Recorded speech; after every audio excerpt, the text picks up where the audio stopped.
శనిదోషం పోవాలంటే హనుమకు పూజలు చేయాలి అని అంటారు. శనిదేవుని పేరు పలకడానికి అందరం భయపడతాం. ఎందుకంటే ఆయన దృష్టి ఎవరి మీదైనా పడితే వాళ్ళ పని అయిపోయినట్లే అని భావిస్తారు. అసలు శని దోషానికి హనుమకున్న సంబంధం గురించి వివరిస్తాను. రావణుడు గొప్ప జ్యోతిష్యుడు. నవగ్రహాలను శాసించగలడు. రావణుడి భార్య మండోదరి గర్భవతి అవుతుంది.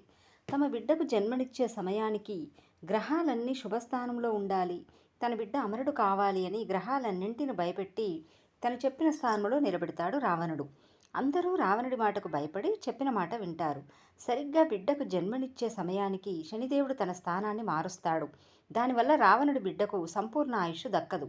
చెప్పిన మాట వినలేదని శనిదేవుణ్ణి ఒక చీకటి గదిలో బంధిస్తాడు రావణుడు. కొన్ని సంవత్సరాల తర్వాత సీతాదేవిని వెతుక్కుంటూ హనుమంతుడు లంకానగరానికి వస్తాడు. తన తోకతో లంకానగరాన్ని తగలబెడుతున్నప్పుడు బందీగా ఉన్న శనిదేవుణ్ణి చూస్తాడు. శనిదేవుని ద్వారా జరిగింది తెలుసుకున్న హనుమ తన శక్తితో శనిదేవుణ్ణి విముక్తుణ్ణి చేస్తాడు. శనిదేవుడు ఎంతో సంతోషించి కృతజ్ఞతగా హనుమతో ఇలా అంటాడు: ఓ ఆంజనేయ, నీవు నన్ను కాపాడినవు కాబట్టి నిన్ను పూజించే భక్తులను నేను ఎప్పటికీ నా దృష్టితో ఇబ్బంది పెట్టను అని మాట ఇస్తాడు. అందుకే శని దోషాలు మిమ్మల్ని ఇబ్బంది పెడుతున్నాయని అనిపిస్తే హనుమాన్ స్వామిని పూజించండి.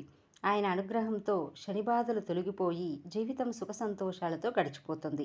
జై హనుమాన్.